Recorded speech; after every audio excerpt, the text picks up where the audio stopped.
Good afternoon, students. I am Professor Rohit Mehta.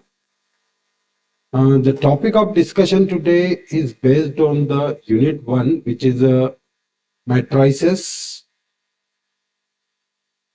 And our topic of discussion today will be on introduction to the rank of matrix. So first of all, I am giving short discuss on matrices. As we know that all you have studied previously in class 12. But I am just showing you a touch of matrix. We know the students matrix is a two-dimensional array of numbers and which can be expressed arranged in a set of rows and columns. That is, it is a rectangular array of an element is known as the matrix. Basically, it's an arrangement. In matrices, there is some rows and some columns. Horizontal are called rows and vertical lines are called columns. This is the basic of matrix and which is denoted by an bracket, which is a bracket of Aij, and m cross n is the number of rows and number of columns. So basically all of you know about the matrices, and now we discuss about the order of matrix. Number of rows and columns represent the order of matrix. Let us suppose that 3 cross 3, that is in which the matrix has 3 rows and 3 columns. So this is the order of matrix, and if the order is same, then the matrix will be a symmetric. All of you know, aware about that. Now come to the topic which is discussable today, is on the basics of the rank of the matrix. Student, what is the rank? हम ये समझना चाहेंगे इस slide में students के rank of matrix क्या होता है. तो स्टूडेंट्स, अगर मेरे पास कोई भी एक मैट्रिक्स है, let A be a matrix which is non zero. सबसे पहली बात तो मैट्रिक्स नॉन जीरो होना चाहिए, तब उसकी हम रैंक आर कह सकते हैं. उसको रैंक विल बी आर. कब हो सकती है इसकी, इस ऑर्डर की मैट्रिक्स हो, कितने भी ऑर्डर का मैट्रिक्स हो, लेकिन अगर उसकी रैंक आर कब होगी, जब फर्स्ट हम क्या करेंगे, उसका फाइंड करेंगे माइनर ऑफ ऑर्डर आर. कोई सा भी एक आर ऑर्डर का माइनर ले लेते हैं हम. उस आर ऑर्डर के माइनर को अगर हम कैलकुलेट करते हैं through determinant, basically minor is a determinant, तो अगर ऑर्डर आर का माइनर अगर वो नॉन जीरो है, दैट मीन्स जो ऑर्डर है वही आपकी रैंक हो जाए. ठीक है, तो यहां पर हमने डिस्कस किया हुआ है कि at least order one order of r minor which is non zero, and अगर वो नॉन जीरो है तब उसकी रैंक वही ऑर्डर हो जाएगी जो कि रैंक आर हो जाएगी.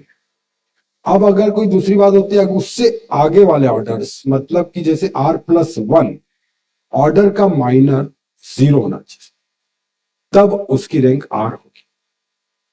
ठीक है स्टूडेंट्स, तो अभी हम इसको एग्जांपल के थ्रू भी समझेंगे. एंड स्टूडेंट्स, जो रैंक होती है वो किसी भी मैट्रिक्स ए की, उसको हम रो ए से डिनोट करते हैं. इन जनरल हमने इसको पढ़ा लिया गया है कि रो ए आर भी रैंक हो सकती है और रो ए भी आप उसको बता सकते हैं. स्टूडेंट्स, एक बात ये ध्यान रखने वाली बात है कि जो रैंक होती है किसी मैट्रिक्स की, हमेशा यूनिक होती है. Every matrix has a unique rank. कभी भी मैट्रिक्स की दूसरी रैंक जैसे हो गई तो एक ही रैंक रहेगी, वो यूनिकनेस रहेगी रैंक. ठीक है स्टूडेंट्स, और यहाँ पर हम बहुत सारी प्रॉपर्टीज अभी आगे डिस्कस करेंगे. तो सबसे पहले हम आपको एक एग्जांपल के थ्रू बताते हैं कि how to find a rank. Let us consider example number 1. Find the rank of the matrix of order 3 cross 3. This is the question about the order 3 cross 3 which is symmetric. Student, यहाँ पर हम symmetric matrix ले रहे हैं जिसका order same है. तो यहाँ पर हम देख रहे हैं कि 3 क्रॉस 3 का मैट्रिक्स है. अब हमें इसकी रैंक फाइंड करना है. तो स्टूडेंट्स, यहाँ पर जो हाईएस्ट ऑर्डर माइनर होगा इस मैट्रिक्स का, वो होगा 3 क्रॉस 3 का. मतलब मैट्रिक्स को डिटर्मिनेंट पूरा कन्वर्ट कर देंगे और फिर हम उस डिटर्मिनेंट को सॉल्व करेंगे. तो हमने स्टूडेंट्स यहाँ पर इस डिटर्मिनेंट को आप देख रहे हैं सॉल्व किया है. और अगर इस डिटर्मिनेंट की वैल्यू नॉन जीरो आती है, दैट मीन्स -2 आइए देखिए, नॉन जीरो आई है, इसका मतलब क्या हुआ कि जो रैंक होगी वही ऑर्डर माइनर आर का होगा और वही रैंक। तो जैसे यहाँ पर हमने देखा कि ऑर्डर इसका 3 था, तो यहाँ पर रैंक भी इसकी 3 हो जाएगी। ठीक है स्टूडेंट्स, तो यहाँ पर हमने देखा इसको, अगर मान लेते हैं लेट अस सपोज कि ये 0 आ जाता, अगर ये इसका डिटर्मिनेंट जो हाईएस्ट ऑर्डर है वो अगर 0 आ जाता, तो हम क्या बोल सकते थे कि इसकी रैंक जो है वो 3 से कम हो जाएगी। 3 से कम मतलब फिर 2 हो सकती है। तो हम इस मैट्रिक्स में जितने भी ऑल पॉसिबल माइनर्स होंगे ऑर्डर 2 के, वो सब सिलेक्ट करेंगे और उनमें से किसी एक को लेकर हम, अगर उसकी वैल्यू नॉन जीरो आए तो वही ऑर्डर उसकी रैंक हो जाएगी। ठीक है, हम इसके आगे एक और एग्जांपल ले रहे हैं, उसमें डिस्कस करते हैं। सेकेंड एग्जांपल में स्टूडेंट देखो, मैंने कुछ अलग टाइप का मैट्रिक्स लिया है। यहाँ पर मैंने लिया है रेक्टेंगुलर मैट्रिक्स, जो कि है 3x4 का। अब उसको डिस्कस कर लेते हैं कि उसकी रैंक हम कैसे निकालेंगे। तो स्टूडेंट यहाँ पर सवाल यह आता है कि इसका हाईएस्ट ऑर्डर माइनर क्या होगा। अब देखिए स्टूडेंट्स, ऑर्डर जो होता है वो सिमेट्रिक होता है हमेशा, माइनर मैट्रिक डिटरमिनेंट जो होता है हमेशा सिमेट्रिक मैट्रिक्स का ही फाइंड कर सकते हैं। तो हमारे यहाँ पर सिमेट्रिक मैट्रिक्स निकालना पड़ेगा इसमें से हमें, तो ये हो जाएगा 3x3 का। तो इसमें जो माइनर हायर ऑर्डर निकलेगा वो निकलेगा 3x3 का। तो हम इसके जितने भी ऑल पॉसिबल माइनर से वो ऑर्डर 3 के, वो सब हम कलेक्ट कर लेंगे यहाँ पर, और उनमें से किसी एक को सिलेक्ट कर लेंगे और उसका हम फिर डिटर्मिनेंट फाइंड करेंगे। जैसा कि मैंने यहाँ पर लिखा है, देखो एक मैंने माइनर सिलेक्ट कर लिया है यहाँ पर, जो कि फर्स्ट 3 कॉलम से उससे मैट्रिक्स बना हुआ है 3x3 का। इसका हमने डिटर्मिनेंट फाइंड किया।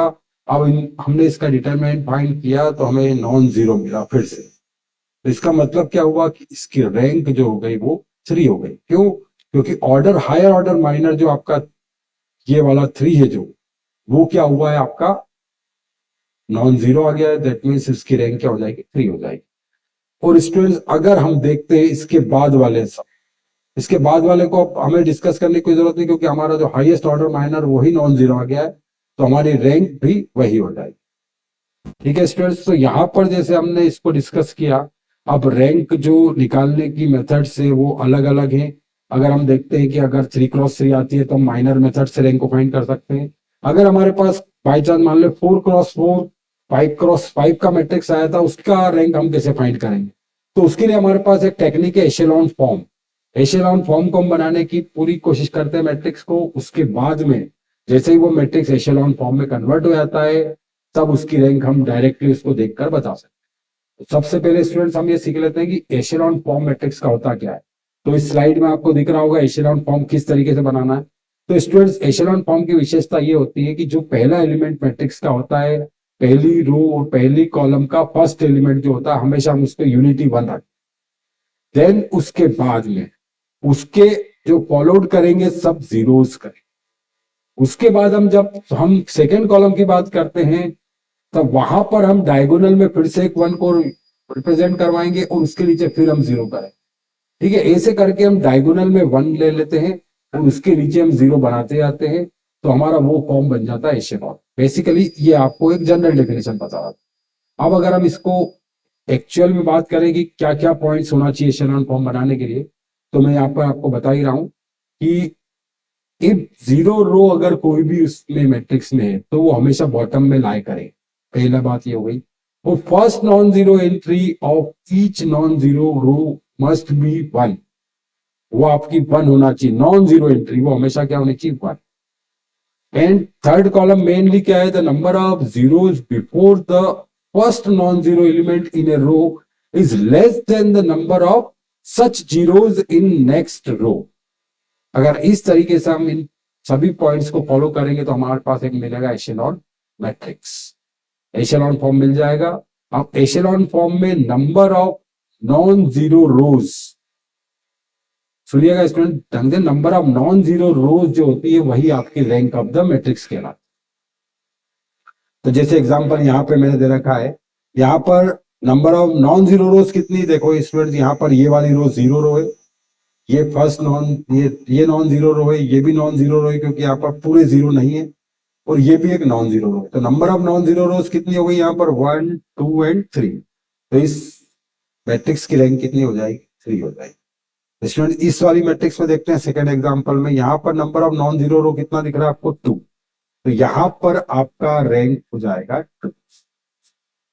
ठीक है स्टूडेंट्स, तो ये आपने समझा कि कैसे हम इसको एशेलॉन फॉर्म में बना सकते हैं। अब एग्जांपल के थ्रू आपको मैं बता रहा हूँ स्टूडेंट, जिस स्लाइड में आपको पूरा एग्जांपल मिल रहा है यहाँ पर देखो, सबसे पहले तो आपको यहाँ पर पहला एलिमेंट 1 बनाना रहता है जो कि ऑलरेडी हमें दिया हुआ है।